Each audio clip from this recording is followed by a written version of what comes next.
Investment करना चाहते हैं मगर कैसे करें, अपने पैसे को कहां लगाएं और कितना लगाएं। Hello and welcome to smart investor. मैं हूं आपके साथ चारू गर्ग। आज मैं आपको बताने जा रही हूं 10 गोल्डन रूल्स इन्वेस्टमेंट के। तो वीडियो शुरुआत करने से पहले मेरे चैनल को सब्सक्राइब करिएगा और मेरा वीडियो पसंद आए तो इसको बहुत सारे लाइक्स दे दीजिएगा। चलिए शुरुआत करते हैं।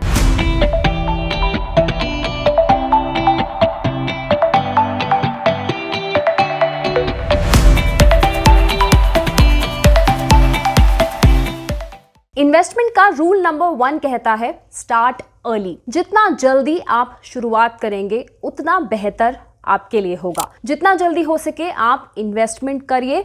आप किसी इमरजेंसी का वेट मत करिए कि मैं अब इन्वेस्टमेंट करूं। कहते हैं ना, इट्स नेवर टू लेट। जितनी जल्दी आप शुरुआत करेंगे उतना ही आपकी इन्वेस्टमेंट्स को भी टाइम मिलेगा ग्रो करने के लिए और आप अपने फाइनेंशियल गोल को पूरा कर सकें। तो start early as possible. Point number 2 is define your investment goals. जो मैंने अपनी फर्स्ट वीडियो में फाइनेंशियल प्लानिंग में एक्सप्लेन करा था, अपने गोल को पहचानिए। कैसे? आपका क्या लक्ष्य है? आपका छोटी अवधि का लक्ष्य है या आपका लॉन्ग टर्म का लक्ष्य है? उसके अकॉर्डिंग और अपने रिस्क एपेटाइट को ध्यान में रख के आपको इन्वेस्टमेंट करना है। अगर आपका लॉन्ग टर्म का नजरिया है तो इक्विटी फंड्स का चुनाव करिए।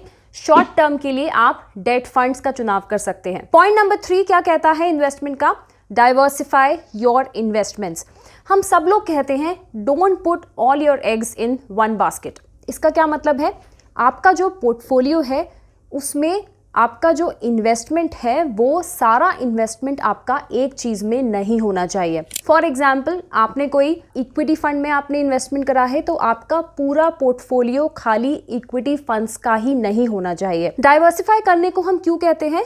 क्योंकि अगर आपका किसी एक चीज में लॉस हुआ है तो वो आपका दूसरी चीज से कवर हो जाएगा। आपको किसी एक चीज पे डिपेंडेंट नहीं होना पड़ेगा। Diversification is the key to managing risk and maximizing returns. तो अपने इन्वेस्टमेंट को डिफरेंट एसेट क्लासेस हो गए, सेक्टर्स हो गए, ज्योग्राफिकल रीजन्स हो गए, उसके अकॉर्डिंग आप डाइवर्सिफाई करिए। एसेट क्लास डाइवर्सिफिकेशन में देखें तो आपके पास क्या क्या कॉम्बिनेशन है जिसमें आप इन्वेस्ट कर सकते हैं। स्टॉक्स हो गए, बॉन्ड्स हो गए, real estate, commodities and cash. Industry wise अगर हम सेक्टर वाइज डाइवर्सिफाई करें तो डिफरेंट सेक्टर्स में आप इन्वेस्ट करिए। Health care, technology, finance, consumer goods and energy. Sectors देखें तो renewable energy, electric, fintech and e commerce. ये सेक्टोरल डिफरेंसेस हो गए हैं। और कंपनी साइज डाइवर्सिफिकेशन, ये भी इंपॉर्टेंट है। आप मिक्स रखिए किन फंड्स का आपने चुनाव करा है, कौन सी कंपनीज हैं, लार्ज कैप है, मिड कैप है, स्मॉल कैप है। तो अपने पोर्टफोलियो में आप डाइवर्सिफिकेशन लाइए। डिफरेंट एसेट्स क्लास का एक मिक्स होना चाहिए आपके पोर्टफोलियो में। Point number 4 is invest for long term.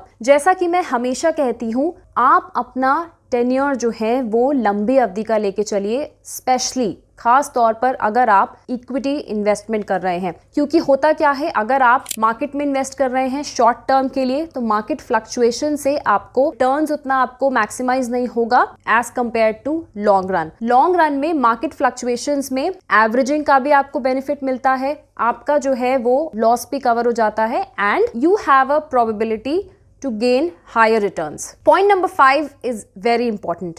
Don't try to time the market. इसका क्या मतलब है? मार्केट को टाइम कोई भी नहीं कर सकता and it is a very risky strategy. Market में क्या होने वाला है nobody can predict that. You know, market is so volatile. कब वो ऊपर जा रहा है, कब वो नीचे जा रहा है। ज्यादातर लोग क्या करते हैं, आज इसका प्राइस बढ़ा तो उससे पहले हमने उसको खरीद लिया एंड लेटर उसका प्राइस गिरने से पहले हम कोशिश करते हैं कि हम उसको सेल कर दें। But buying and holding investments can help you stay committed to your investments for the long term by avoiding panic decisions when the markets are volatile. Point number 6 says keep investment costs low. आप जो भी निवेश कर रहे हैं उसको बहुत ध्यान से निवेश करिए। High investment costs can eat into your returns. तो जो low investment options हैं उनको चुनिए और जो safer investment options हैं उनका चुनाव करिए, जैसे कि index funds हो गए, एक्सचेंज ट्रेडेड फंड्स हो गए जिसमें आप लंबे समय तक बने रहें और जो आपको ज्यादा रिटर्न भी दें। रूल नंबर 7 क्या है इन्वेस्टमेंट का? अवॉइड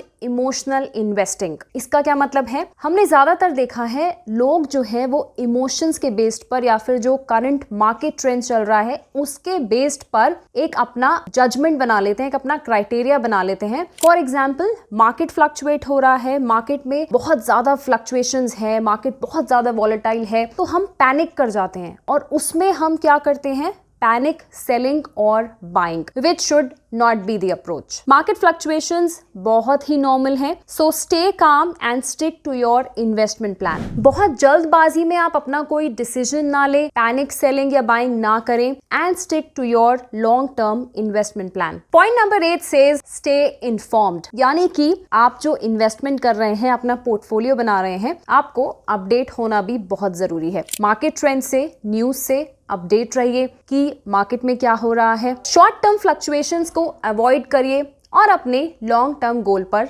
स्टिक रहिए। Point number 9 says rebalance your portfolio. अपने पोर्टफोलियो को रीबैलेंस करना बहुत ही जरूरी है जिससे आपका एक डिजायर्ड एसेट एलोकेशन मेंटेन रहे और आप रिस्क को भी मैनेज कर पाएं। मार्केट्स बहुत ही कॉन्स्टेंटली चेंज होते हैं जो आपके इन्वेस्टमेंट को भी अफेक्ट करते हैं। समटाइम्स होता क्या है, जो आपका इनिशियल एसेट एलोकेशन है वो आपका अगर आउट ऑफ बैलेंस हो जाए सो आपके पास एक प्रोबेबिलिटी हो उसको रीबैलेंस करने की। For example, market can fluctuate in different directions and effectively changing the percentage of your investment. So it is important कि आप एक्शन लें और आपके पास एक अपॉर्चुनिटी है एक एसेट क्लास से दूसरी एसेट क्लास में शिफ्ट होने की। As part of the rebalancing process you buy और sell certain investments to return to your desired asset allocation. So अपने पोर्टफोलियो को रीबैलेंस करना बहुत जरूरी है। And last but not the least point, seek professional advice. जैसा कि मैं हर बार कहती हूँ, कोई भी इन्वेस्टमेंट करने से पहले एक सलाहकार की राय जरूर लें। अगर आपको इतना नॉलेज नहीं है, आप इतने सक्षम नहीं हैं, तो आप किसी फाइनेंशियल एडवाइजर की हेल्प जरूर लें या फिर किसी इन्वेस्टमेंट प्रोफेशनल की आप मदद से अपना पोर्टफोलियो बना सकते हैं। तो ये थे 10 गोल्डन रूल्स जो आपको एक सक्सेसफुल इन्वेस्टर बना सकते हैं। याद रखिएगा, इन्वेस्टमेंट जो है एक लॉन्ग टर्म स्ट्रैटेजी है जिसमें बहुत ही पेशेंस, डिसिप्लिन और कमिटमेंट चाहिए। तो आप अपने इन्वेस्टमेंट को टाइम दीजिए, पेशेंस रखिए और अपने फाइनेंशियल गोल को अचीव करिए। आज इस वीडियो में इतना ही। मेरा वीडियो पसंद आया तो प्लीज इसको लाइक कर दीजिएगा और जाने से पहले चैनल को जरूर सब्सक्राइब कर लीजिएगा। अपनी फैमिली और फ्रेंड्स के साथ भी इसको शेयर करिएगा। आज के लिए इतना ही। Till then take care, bye bye.